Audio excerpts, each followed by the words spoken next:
Muy buenos días. Muchísimas gracias a todos los que se están uniendo a esta charla. Bienvenidos a la semana de ingenierías y a la charla Sistemas de aire comprimido, parte uno. Recordarles que el objetivo de estas actividades es ampliar su conocimiento de la carrera y ofrecerles espacios formativos que complementen su proceso de aprendizaje, ampliando el conocimiento sobre su quehacer profesional. El día de hoy corresponde a la segunda parte de las actividades de la carrera de Ingeniería Eléctrica, Electromecánica y Telecomunicaciones. La primera parte fue el martes pasado en un enlace que les voy a compartir. Ahí van a poder ver la agenda de actividades y también ahí van a poder encontrar la grabación de todas las charlas. Agradecemos a la señora rectora, a la señora Emilia Gacel, al decano de ingenierías, al ingeniero Luis Diego Bolaños y a la dirección de Ingeniería Eléctrica, Electromecánica y Telecomunicaciones, al ingeniero Eduardo Escalante y al ingeniero David Madrigal que nos acompañan esta mañana por su colaboración y disposición para el desarrollo de estas actividades que enriquecen el proceso formativo de los estudiantes como futuros profesionales. Recordarles que la sesión 2 de esta charla continúa a las 11 de la mañana para aquellos que quieran unirse y continuar con la charla. Cedo la palabra al subdirector de carrera, al ingeniero David Madrigal, para que nos dé unas breves palabras. Bueno, buenas tardes a todos. Em, Sobre el tema, ¿verdad? Muy importante porque toda la parte en industria básicamente se van a encontrar muchos sistemas de aire comprimido, ¿verdad? Entonces, por eso es importante conocer un poquito más sobre estos sistemas. Y para eso nos trajimos a un especialista que trabaja casi que específicamente solo para sistemas de aire comprimido, que él gustosamente nos va a dar esta charla de estas dos charlas. Adelante, Joseph. Gracias, David. Así es, dando inicio con la charla, me permito presentarles al facilitador. Él es el ingeniero Álvaro Fonseca. Él es ingeniero en materiales, egresado del Tecnológico de Costa Rica. Cuenta con 5 años de experiencia en el mercado de ventas e instalación de compresores. Es gerente técnico del grupo Flotec para Costa Rica, encargado de selección, recomendación, estudios de aire de desarrollo y estudios de aire, desarrollador de proyectos llave en mano. Le damos la más cordial bienvenida al ingeniero para que inicie su presentación. A todos los que nos están acompañando también los invito a que en el transcurso de la charla vayan colocando sus dudas o consultas y las vamos a ir leyendo durante la hora que tenemos ahora. Entonces, le doy la más cordial bienvenida al ingeniero para que inicie con su presentación. Muchas gracias a todos. No veo nombres, pero muchísimas gracias. Espero que esto sea de interés para ustedes. Voy a compartir en este momento la presentación que tenemos. Ok. Bueno, como ya les comentaron, mi nombre es Álvaro Fonseca. Yo trabajo para el grupo Flotec. Soy ingeniero en materiales con énfasis en procesos industriales y ya tengo un poquito más de 5 años, ya voy para 7 años de estar en el tema de aire comprimido. Trabajé como 2 años en la parte de ventas como vendedor y tengo ya 5 años de estar en la parte de la gerencia técnica.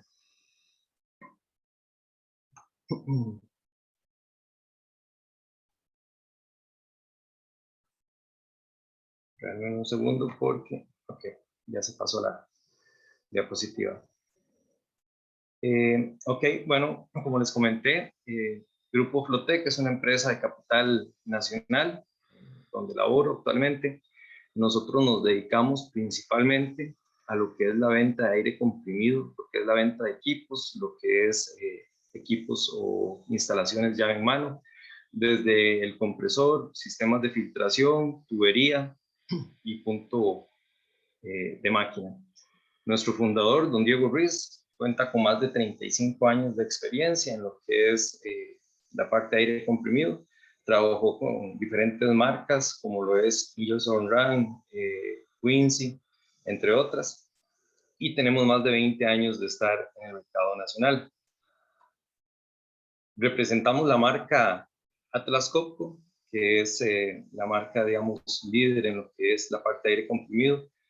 Atlas es una de las empresas más grandes en el mercado, cuenta con más de 15 marcas o submarcas, por decirlo así, como lo que es ABB, lo que es Fiat, entre otras marcas. Pero su marca líder o su marca más fuerte es Atlas Copco. Nacen en 1904 desarrollando compresores lo que son libres de aceite, y hasta la actualidad tenemos compresores libres de aceite, lubricados, tipo scroll, tornillo, bueno, una gama bien amplia. Son un líder en lo que es compresores de velocidad variable. Es la tecnología, digamos, idónea en el mercado actualmente, o lo que más se busca. Entonces vamos a ir hablando un poquito sobre esto. A mí me gusta hacer este tipo de presentaciones tipo conversatoria. Entonces le voy a pedir a la compañera que si le puede activar al micrófono a alguien para conversar un poquito, para hacerle algunas preguntas. Me gustaría que nos definan qué es, alguien que me defina qué es el aire, o para ustedes qué es el aire. Entonces no sé si me puedes dar un nombre y activarle el micrófono a esa persona.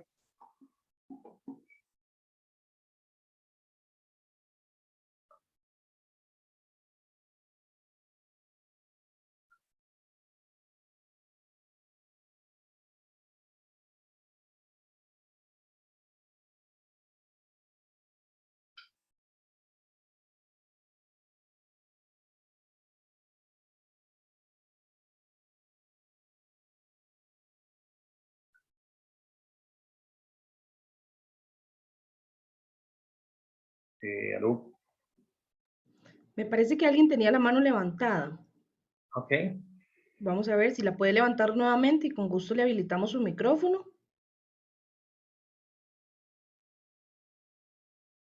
Ahora sí. Adelante. ¿Con quién? Yader, puedes habilitar tu micrófono. Yader Ochoa. Yader Ochoa. Buenos días. Buenos días, don Yader. Consulta, compañero, para vos, ¿qué es el aire? ¿Qué entendés por aire? Bueno, y es una masa de gas, prácticamente, compuesta por, por hidrógeno y oxígeno, ¿es? Sí, hidrógeno y oxígeno. Ok, sí, encontramos hidrógeno entre algunos diferentes gases, pero no, su mayor cantidad es nitrógeno, que es un 78%, y el otro porcentaje mayor es el oxígeno. Además de esto, podemos encontrar otros gases como argón, xenón, hidrógeno, dióxido de carbono, monóxido de carbono. También encontramos partículas sólidas como lo es polvo, bacterias. Ok, y si te digo entonces aire comprimido, ¿qué crees que puede hacer el aire comprimido? Bueno, en sí, en un tanque de comprimido lo que hay es como un pistón que lo que hace es una compresión en un vacío, creo que es. Creo. Sí, pero digamos, el aire comprimido para vos, ¿qué sería? Es algo que está encapsulado en alta presión. En alta presión, ok. Arriba de la presión atmosférica. Entonces, cuando Correcto. ya pasamos la presión atmosférica, tenemos o consideramos que se llama aire comprimido. Entonces, podemos tener diferentes presiones, ok. Si tuviéramos una presión negativa, no sería aire comprimido, sería un vacío. Un vacío, ¿verdad? correcto. Ok, perfecto. Entonces, al ser gases y al ser en su mayoría nitrógeno y oxígeno, podemos utilizar las leyes de los gases ideales. Eso es muy importante porque cuando ustedes tengan que hacer algún cálculo o ocupen saber algún dato el día de mañana, lo indicado es que se vayan y busquen las fórmulas de los gases ideales. Prácticamente ahí van a encontrar cualquier respuesta de lo que les puedan suceder el día de mañana. Muchísimas gracias. Gracias a vos por la información y el datito. Perfecto. Germán Alfaro también tiene la mano levantada. Dígame, don Germán. ¿Puede habilitar el micrófono, Germán?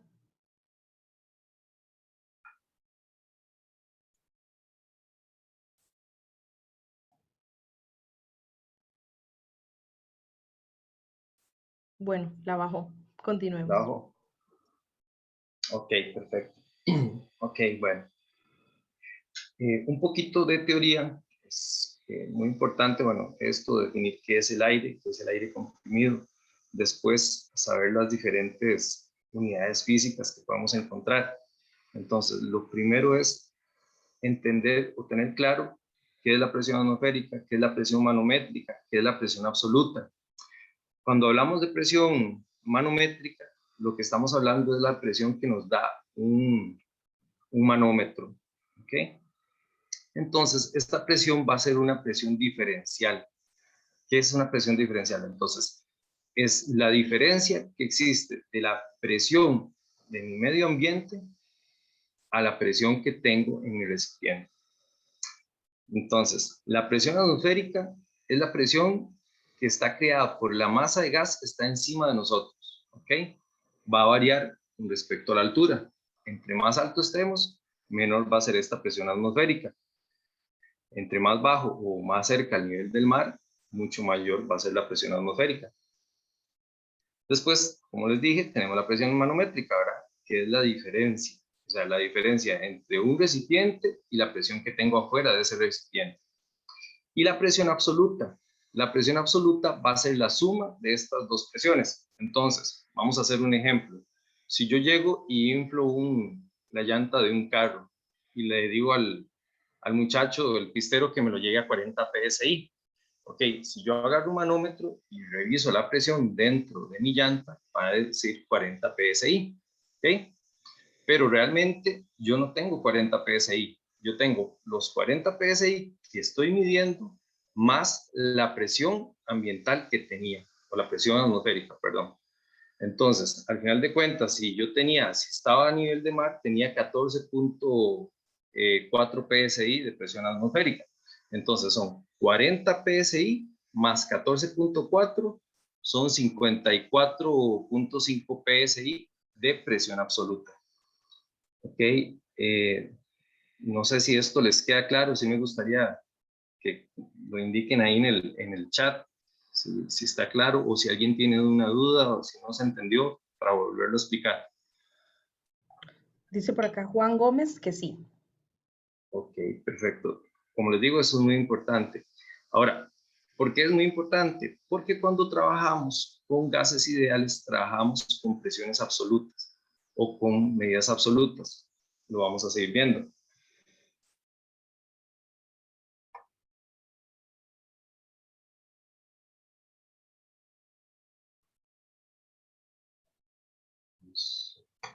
Ok, ya pasó la diapositiva.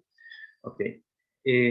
Como les indicaba, la presión atmosférica va a depender de la altura. Entonces existen tablas que podemos encontrar donde tenemos una presión en milímetros, en pulgadas de mercurio, en atmósferas, diferentes unidades, y relacionado con los metros sobre el nivel del mar. Pues, por ejemplo, a 0 metros sobre el nivel del mar, nos dice que tenemos una presión de una atmósfera. ¿Okay? Y así en diferentes ocasiones. Entonces, por ejemplo, si estuviéramos en Cartago, más o menos 1200 metros, tendríamos que venir a esta tabla y buscar y ver cuál es nuestra presión atmosférica para poder determinar cuál es la presión absoluta en ese lugar. ¿Okay? Después tenemos también lo que son las equivalencias. Cuando trabajamos con el Sistema Internacional de Unidades, vamos a trabajar siempre con lo que son los kilopascales. Cuando vamos a trabajar con el sistema inglés, vamos a trabajar con PSI. Entonces eso también es importante, siempre llevar un orden en lo que son las unidades. Lo que es la temperatura, ok. Todos estamos acostumbrados a decir que, o creemos que el cero, a 0 grados, que es a donde congela el agua, es el cero absoluto. No, el cero absoluto en temperatura se considera en grados Rankine y es a 273,14.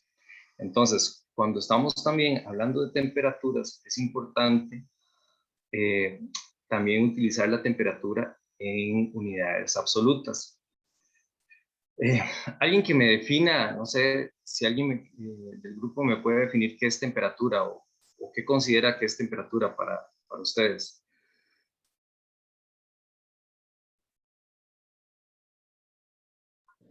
Si quisiera lo pueden hacer por el chat o bien levanta la mano y les podemos habilitar el micrófono.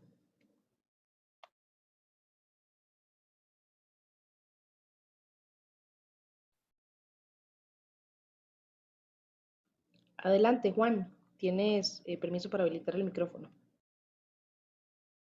Buenos días. Buenos días, don Juan. Generalmente la gente cree que temperatura y calor es lo mismo, ¿verdad? Pero Ajá, calor es energía en tránsito. claro. Ajá. Temperatura es la manifestación. A mí me gusta decirlo que es la presión térmica de un cuerpo. Ujú, Y está bien. sí, es una magnitud. Entonces, Exacto. esa sería, o sea, primero hay que definir cuál es la diferencia y después decir que es la presión térmica de ese cuerpo. Ajá. Perfecto, no, está muy bien, lo tenés muy claro. Sobre todo, la temperatura es muy importante, digamos, en el tema de aire comprimido, porque nos indica la energía cinética que tiene las moléculas del aire, o sea, el movimiento que hay dentro. Entre mayor es la temperatura, mayor movimiento hay, más choques entre partículas. Entre menor temperatura hay, menor choques, más estáticos, más estáticas están las moléculas. Entonces, si estamos hablando de presión, ¿verdad? Y nosotros aumentamos la temperatura, entonces quiere decir que aumenta el movimiento de las partículas, ¿cierto? Ok, entonces, si aumentamos la presión, pero mantenemos el volumen constante, cuando aumentamos la temperatura y mantenemos el volumen constante, lo que estamos haciendo es un aumento de, José, tal vez me puedes decir vos qué es lo que estaría pasando.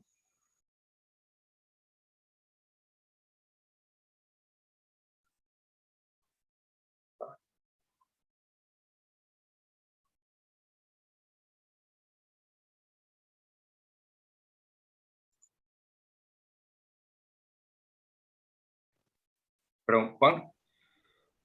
Buenas, ¿me escuchas? Sí. Adelante, Josué. Buenos días. Buenos Sí, días, tal vez José. entonces, a lo que le entendí, es un aumento de la energía cinética, o sea, el movimiento dentro de las partículas Ajá. del cuerpo.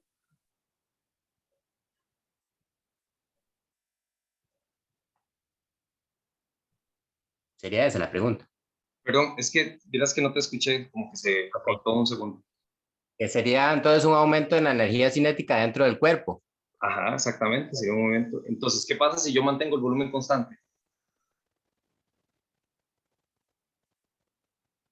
Vamos a ver. No hay trabajo entonces. ¿Verdad? No, pero No hay cambio, digamos, no hay un cambio de estado, de temperatura. no.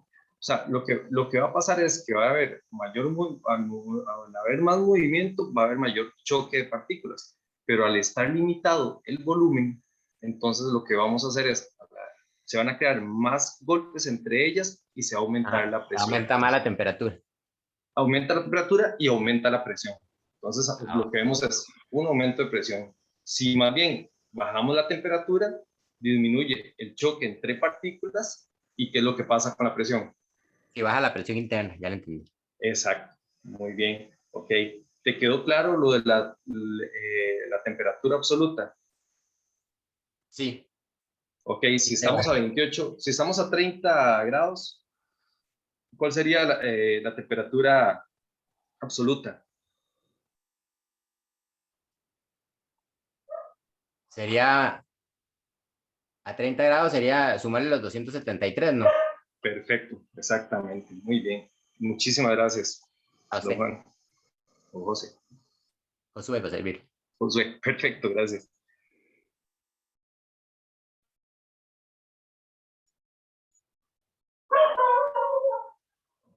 Ok, ok. Entre las unidades físicas también tenemos lo que es el flujo del aire. El flujo del aire realmente es la velocidad con la que un compresor entrega aire. Entonces, es una masa, un volumen de aire que se entrega en una unidad de tiempo. Como vemos, como hemos venido hablando, hay variaciones, digamos, si aumento la temperatura, hay una variación en la presión. Si estoy en un lugar más alto, más bajo, hay una variación en la presión del recipiente, ¿verdad? Entonces los fabricantes de compresores nos dan un valor de placa. Ese valor de placa, por lo general, viene en NM3-4 o AM3-H, perdón, o SFM. Ok, o trae una N o trae una A. Si trae una N, nos dice que son en unidades normales. Si trae una S, nos dice que son en unidades estándar. Ok, entonces, si son unidades normales, va a ser a 0 grados y a una atmósfera de presión, digamos, los parámetros que se tomaron para dar el dato de placa. Si es en S, va a ser a 15 grados y a una atmósfera. ¿Ok? Entonces, es muy importante. ¿Por qué? Porque realmente nosotros, cuando vemos que un compresor nos dice que entrega 40 CFM, que 40 CFM son pies cúbicos cuadrados por minuto, ¿ok? Esos 40 CFM son datos de placa, o sea, fueron dados, por decir así, en un laboratorio. Pero cuando yo llevo ese compresor a Costa Rica y lo instalo en el puerto, tengo una temperatura mucho mayor a la temperatura con la cual se determinó la entrega de ese compresor, o tiene una altura diferente o un porcentaje de humedad diferente. ¿Okay? Entonces, nosotros tenemos que actualizarlo. Entonces, son, digamos, los ACFMs. Son datos actualizados. Por lo general, las máquinas, hablando de una, por ejemplo, una pistola neumática, ella nos da el consumo de aire que requiere en ese lugar. ¿Ok? Entonces, no sé si me le puedes habilitar el micrófono a alguien para hablar con él, cualquier persona.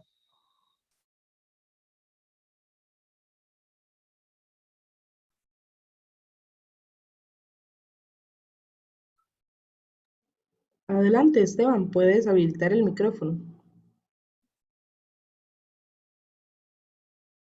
Don Esteban. ¿Aló? Don Esteban. Ok, vamos a ver. ¿Te queda claro esto que te estoy diciendo? Digamos, cuando tenemos un dato de placa de la entrega de aire de un compresor, que si son 40 CFM, esos son dados en condiciones, digamos, de una atmósfera. Exactamente, controladas. Okay. Si yo estoy haciendo esto ahora, si son datos controlados, entonces, si yo tengo un equipo que me requiere 40 CFM, ¿verdad? Pero está aquí en Costa Rica y está en Punta Arenas, ok, ¿vos crees que yo puedo comprar un compresor que entregue los mismos 40 CFM o va a variar ese dato? Lo más probable es que varíe. Me imagino que Bueno, es lo más sensato, y porque como decíamos antes, son condiciones muy controladas, y me imagino que cambia totalmente a la vida real, como la mayoría de cosas. Siempre tienen su margen de error, su porcentaje de error, por decirlo así. Lo que pasa es que aquí ahorita no estamos hablando de porcentajes de error, sino realmente hacemos un cálculo, y el cálculo lo hacemos basado en los gases ideales, en presiones absolutas, en presión absoluta, en temperatura absoluta, y también se toma en cuenta el porcentaje de humedad, porque por decirle así hay que restarle la cantidad de vapor de agua que va disuelto en el aire. Entonces esos datos son muy importantes para poder definirlo. Entonces, no vamos a explicar mucho la fórmula, aquí se las pongo. Esta es una fórmula que nosotros utilizamos para hacer el cambio, digamos, de un flujo de condiciones estándar o condiciones actuales a condiciones normales o condiciones estándar, digamos, como lo quieran ver. Como le digo, es muy importante, digamos, nada más que tengan en cuenta que los datos que se meten son presión absoluta, temperatura absoluta. ¿Ok? Por lo general, siempre lo que vamos a tener es un aumento. O sea, si yo ocupo 40 CFM en Cartago, el compresor va a ser probablemente de 45, de 50 CFM. Nunca, nunca se ha dado el caso que sea hacia abajo. Siempre, digamos, lo que se va a requerir es un compresor más grande. Entonces, esto es muy importante porque ustedes ya tienen un criterio. El día que llegue un proveedor y usted les dice, yo quiero en sitio que me entreguen 80 CFM, y llegan y les cotizan un compresor y ustedes ven que dice el dato de placa que entrega 80 CFM, pero condiciones estándar, entonces usted les va a decir al muchacho, bueno, mires, yo le pedí 80 CFM aquí en sitio, a mi temperatura, a mi altura y a mi presión. Entonces, este dato está malo, este compresor no me sirve. Si ustedes quieren usar la fórmula, la pueden usar y pueden sacar cuál es el compresor. Pero lo recomendado es que digamos, la persona que les está vendiendo el equipo sea el que les diga cuál es digamos, el compresor que ustedes requieren. ¿Ok? Ok. Un poquito entrando ya en lo que son los compresores, ¿verdad? Vamos a ver dos grandes ramas de compresores, por decirlo así. Están los dinámicos y los de desplazamiento. Los compresores dinámicos son muy raros de ver en el país. Creo que conozco solo 2 empresas que tienen. Por lo general son compresores para entregar altos flujos de aire, pero presiones no mayores de 125, 130 psi. Y los de desplazamiento son los compresores que vemos normalmente. Un compresor dinámico lo que hace es agarrar la velocidad de las partículas del aire, su energía cinética, y acelerarla y hacerla pasar por un orificio reducido para que aumente la presión. Entonces, por lo general, son tipo turbinas lo que vamos a encontrar en este tipo de compresores. Y los compresores de desplazamiento los dividimos en 2, en rotatorios y reciprocantes. Entonces, los más utilizados en el mercado son los compresores de tornillo y los compresores de pistones. Creo que el compresor de pistones es el que ustedes más han visto en todo lado. Pues, cualquier llantera lo encontramos, o talleres. Entonces, en todo lado es donde encontramos el compresor de pistones. Los compresores de tornillo son más industriales, los encontramos más en industria, en empresas. ¿Okay? El principio de funcionamiento de los compresores volumétricos es reducir el volumen de un gas aumentando su presión. Entonces, ¿cómo hacemos esto? Bueno, cuando son de desplazamiento, lo más común, como dijimos, es el de pistones. Lo que se hace es que un émbolo va a reducir el volumen del aire que está sometido, digamos, en una cavidad. Entonces, como en el ejemplo ahorita, el muchacho, para inflar la llanta, lo que hace es que aspira aire y reduce su volumen para que este salga a una presión. Lo que son los compresores Atlas Copco, manejan compresores de pistones. Aquí tenemos un ejemplo de uno. Este compresor viene montado en un tanque, puede ser de 250 litros a 500 litros, va a depender mucho del tamaño. Y en la parte superior podemos encontrar al lado izquierdo, donde dice FX4, este es un secador. Después podemos ver el motor y después la unidad compresora. Estos pistones que estamos viendo aquí, este compresor de pistones, es de acople directo. Vamos a ver un poquito entonces ahorita los compresores de pistones para que ustedes los conozcan más. Este es digamos, un esquema, un corte del compresor. Los compresores de pistones los podemos tener lubricados o libres de aceite.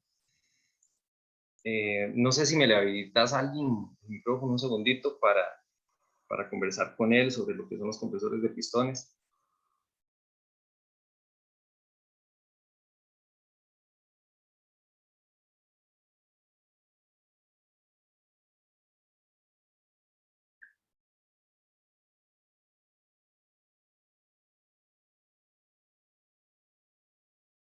Por acá nos pregunta Esteban, ¿qué diferencias se pueden encontrar entre los compresores de tornillo y de pistón? Son varias, de hecho, más adelante las vamos a ir viendo. La primordial, el compresor de tornillos es un compresor más eficiente, hablando energéticamente. En otras palabras, te entrega más aire por kilowatts o caballos de potencia. El compresor de pistones tiende a ser un compresor menos eficiente energéticamente. Además, es para trabajar lapsos de un 60%, o sea, en una hora solo debería trabajar solo el 60%. Hay compresores de pistones ya en la actualidad que pueden trabajar continuo, pero realmente si vas a tener un proceso continuo, lo ideal es un compresor de tornillos. Ok, bueno, si no, lo seguimos. Este compresor, si lo vemos acá, es de doble acción. Hay una diferencia en compresores de doble acción y compresores de 2 etapas. Cuando hablamos compresores de doble acción o triple acción, este tipo, es cuando vemos 2 unidades compresoras, como en este caso. Son 2 unidades compresoras que absorben el aire pasa por el filtro de aire y entran a las unidades. Este es de doble acción. Cuando un lado se comprime, el otro está aspirando y viceversa. Además, podemos ver que en la parte interna, abajo, tenemos, digamos, un salpiqueo de aceite para lubricar lo que son los balenos. Vamos a ver una animación y por favor me confirman si se puede observar. ¿Están viendo la animación? Está cargando, me parece. Me avisas.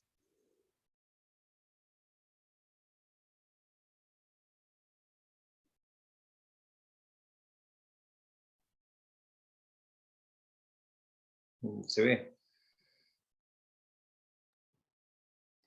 No, No. No, no, no sé si alguien más de los participantes nos podría indicar si tal vez lo ve. No, no se ve como que está cargando.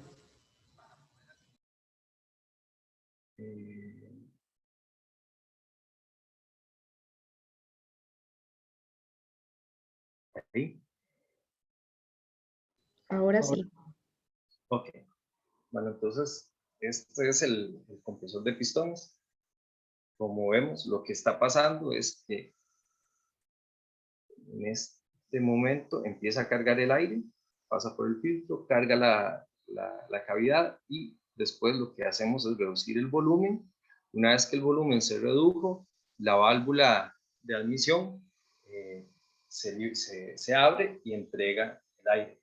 Entonces, ¿qué tenemos? Lo que nosotros tenemos en este tipo de compresores son pulsaciones de aire realmente.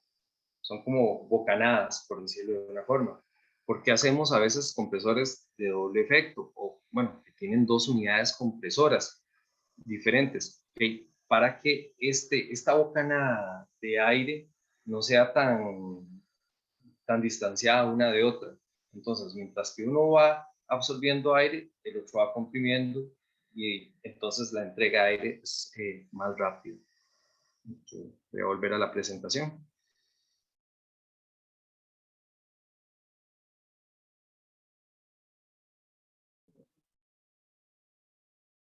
Mientras que se da todo este movimiento, como dijimos, el aceite, como lo pueden ver aquí, empieza a hacer un salpiqueo y me lubrica lo que es la unidad. Ventajas de los compresores de pistones. Okay. Entre las ventajas de este compresor, lo principal es que son los más fáciles de utilizar. Los compresores prácticamente son completamente mecánicos, lo que traen es un presostato donde regulas la presión que él pasa detenido, que se llama la presión de descarga, y la presión donde él empieza a trabajar, que es la presión de carga. ¿Okay? Entonces, por ejemplo, por lo general estos compresores trabajan de 145 PSI a 125 PSI más o menos es el rango de trabajo. son prácticamente libres de mantenimiento, hay que dar muy poco mantenimiento, lo importante es tener cuidados en lo que es el tema de aceite, estar haciendo los cambios del mismo. Otra parte importante es, bueno, ya cuando ya la unidad compresora empieza a fallar o tienen desgastes severos, lo ideal es hacer un cambio de unidad. Entonces, prácticamente esto es quite y ponga una nueva. Entonces, como les decía, los mantenimientos son más fáciles, prácticamente libres de mantenimiento. Lo otro que se reemplaza es el filtro de aspiración. Si ven el dibujo de abajo, pueden ver que una unidad compresora, vamos a decir el pistoncito, uno es de un diámetro mayor y el otro es de un diámetro menor. Incluso si ustedes ven, la aspiración de aire solo entra hacia un pistón, el de diámetro mayor. ¿Por qué creen que sea esto? No sé si alguien me puede colaborar o qué cree. Es porque es de 2 etapas. Es un pistón de 2 etapas, exactamente. Entonces, este es 2 etapas. El otro tenía 2 unidades compresoras, pero era de doble acción. ¿Ok? ¿Se entiende la diferencia?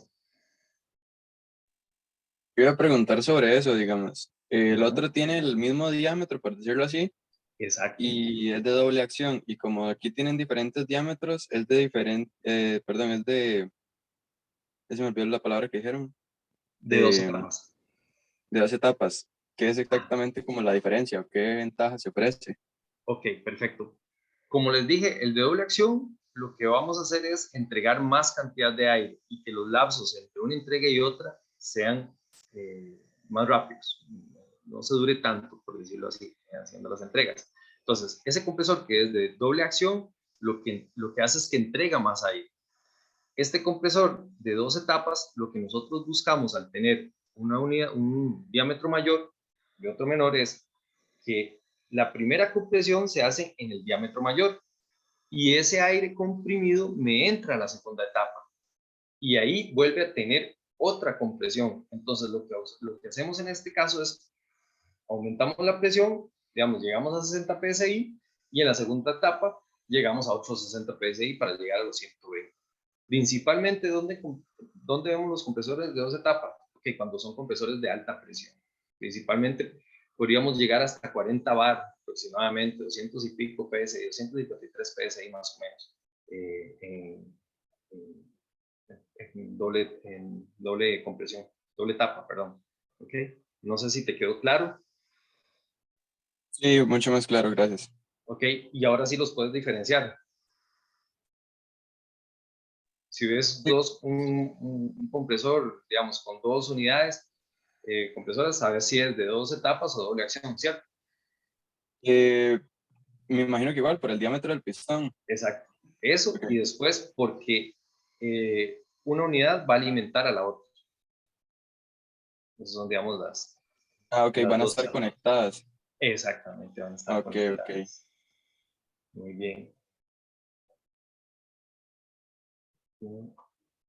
Una pregunta. Sí, claro. No levanté la mano, disculpe.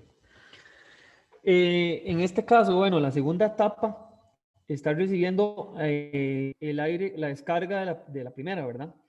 Ajá. O sea, viene compresión, el aire viene caliente. Entonces, la segunda etapa o la tercera etapa o las etapas que tengan se ven como más golpeadas por el trabajo habitual, porque están recibiendo aire comprimido y están recibiendo calor y aire con más temperatura en la succión. Entonces, generalmente, ¿cómo se hace en las segundas etapas como para que no vayan a fallar antes que la primera etapa? Vamos a ver. Sí te entiendo y estás bien.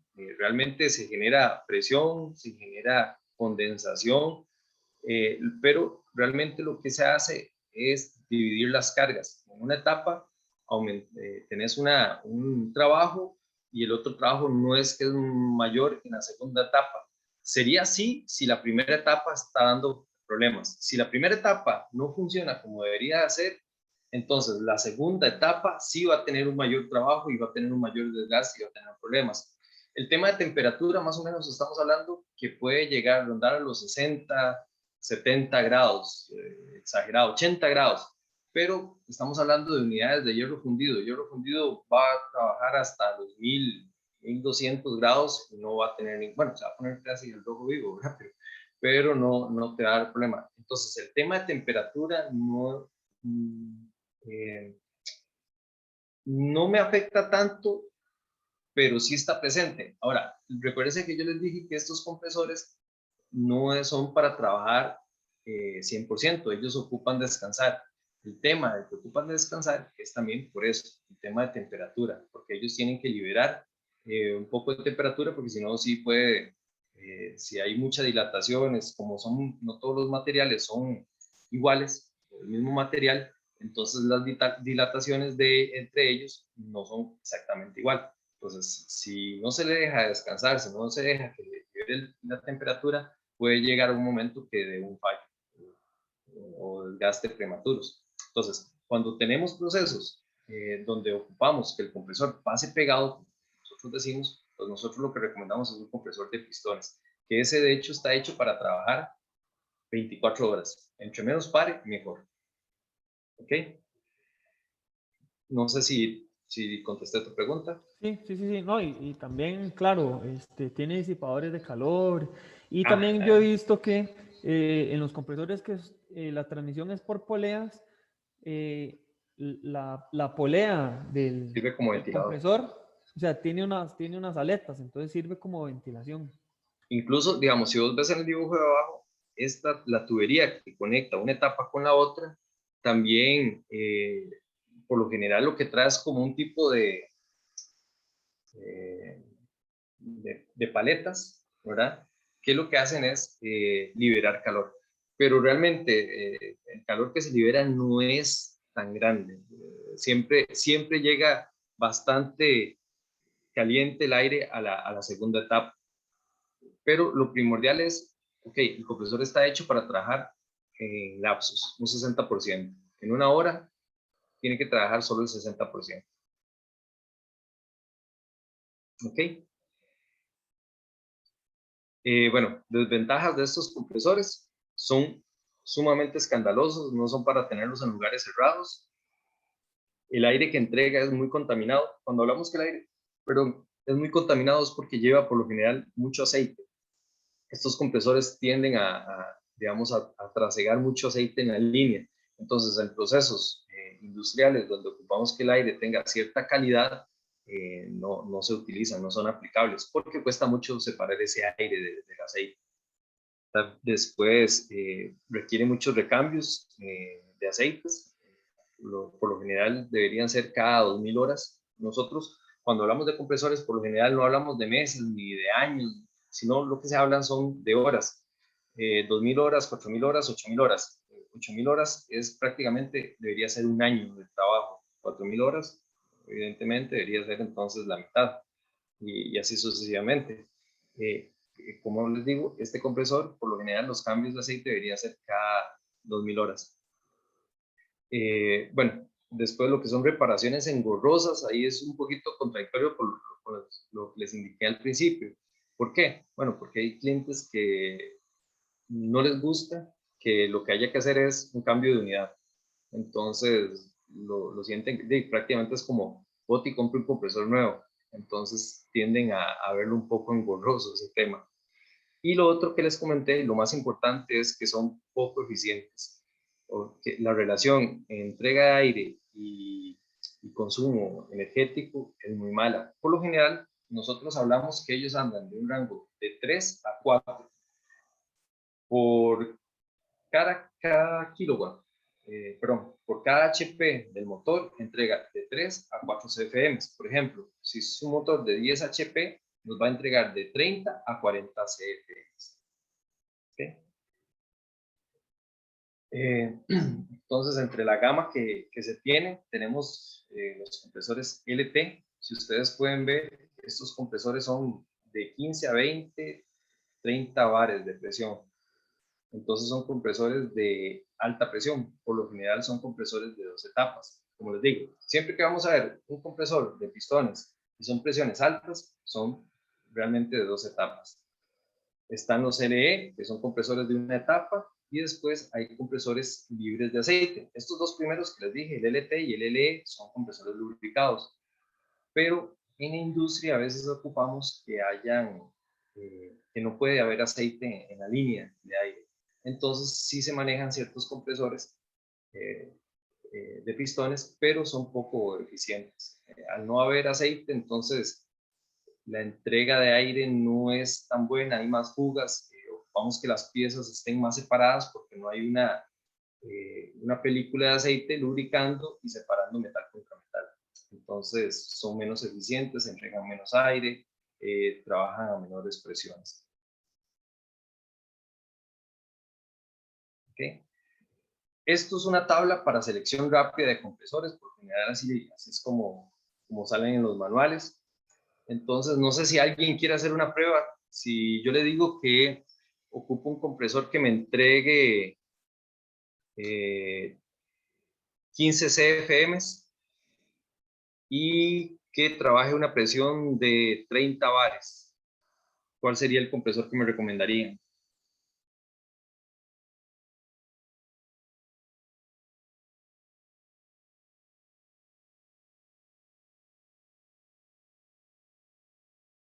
¿Quién me ayuda con eso?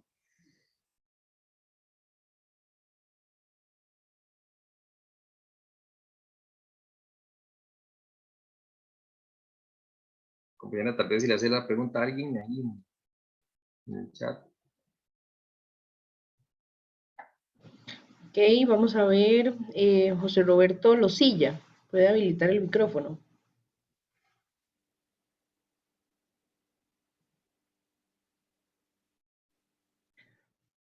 Juan Gómez. Sí, de acuerdo. Fue al dedillo. Bueno, entonces, ¿verdad? Primero es importante saber que esos CFM es en sitio, ¿verdad? Entonces, Ok, muy bien. Eso es lo primero que ustedes tienen que determinar. Ok, los CFMs, ¿qué son? ¿Datos de placa o lo que ocupo en sitio? Perfecto. porque, por ejemplo, es que está a 50 Hz y a 60 Hz. Ajá, pero en Costa Rica, ¿qué trabajamos? Ajá, entonces vamos a ver, los 60, hay uno que es de 17 CFM, Ajá, ese trabaja a 30, perdón, sí, está bien. a 30 Sí. bares, ese es Ajá. el LT730. Ajá. Lo que pasa es que ahí estamos En dato de placa. en dato de placa, ¿verdad? Perfecto, yo no te dije, entonces digamos que es eso lo que te estoy pidiendo. Sí. Pero perfecto, realmente así es como se hace la selección. Muy importante lo que dijiste. Primero, lo que tenemos que saber es esos FMs, ¿dónde son? ¿Datos de placa o datos en sitio? Como pueden ver en la tabla, viene siempre 50 Hz, 60 Hz, entonces Costa Rica, 60 Hz. Es muy importante porque si no lo que tienen que hacer es rebobinar el motor o meter un variador de frecuencia. Hay formas de hacerlo, pero es un costo adicional que no se requiere. Lo que pueden ver al lado derecho de la entrega del compresor es el motor, el tamaño del motor. Entonces ese sería un motor de, que dijiste, de 7.5 caballos. Otro dato muy importante, estos compresores pueden venir con una cabina insonora o no. Entonces eso va a depender mucho de la ubicación del compresor, si se requiere o no. Aunque venga con la cabina insonora, siempre por lo general tiende a ser muy escandaloso. Entonces estos compresores por lo general es para ponerlos fuera de planta, detrás de una pared. Ahora, ningún compresor está hecho para trabajar en intemperie. Todos tienen que estar bajo techo, no les puede estar pegando lluvia, no les puede estar pegando sol. Ok, muy bien. Ok. Lo que sigue son los compresores de tornillo, pero creo que ya estamos con el tiempo, ¿verdad? Así es, correcto. Bueno, podemos quedarnos un par de minutitos más si gustas.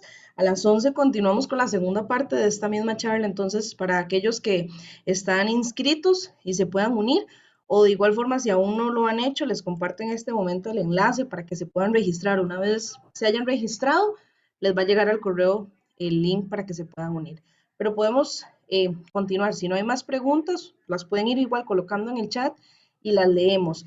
Jonathan preguntó por acá, me parece no la leímos. ¿Los compresores solo se pueden alimentar de energía eléctrica? No, tenemos compresores móviles que por lo general lo que traen es un motor de combustión, un motor, perdón, ¿cómo se llama? De gasolina, pues. Incluso los ferrocarriles para el sistema de frenado utilizan un compresor y este va pegado a la unidad, no es eléctrico. Al final lo que ocupamos es algo que me le entregue a la unidad compresor.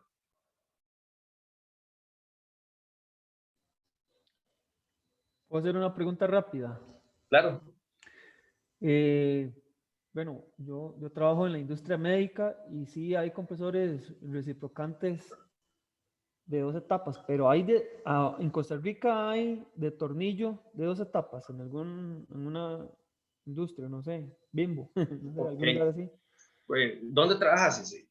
En el hospital de niños. En el hospital de niños. Ahí tenemos scroll. De hecho, en el hospital de niños, la tubería nosotros la instalamos del taller y el compresor es un compresor instalado por nosotros en la parte de mantenimiento. Te comento, por lo general, bueno, los compresores de tornillo, me estás hablando de los de tornillo, ¿verdad? Sí, que sea alguno de tornillo 2 etapas en el país. Ok, lubricado o libre de aceite. Cualquiera, bueno, lo más habitual, lo que más he visto es lubricado, ¿verdad? Lo que has visto es lubricado. Ok, interesantemente, en la industria médica, lo más utilizado, lo ideal, deberían ser compresores libres de aceite. En bombas de vacío sí he visto con aceite. Sí, ok, sí, pero ahí la ventaja, el tema del aceite ahí lo que hace es un sello.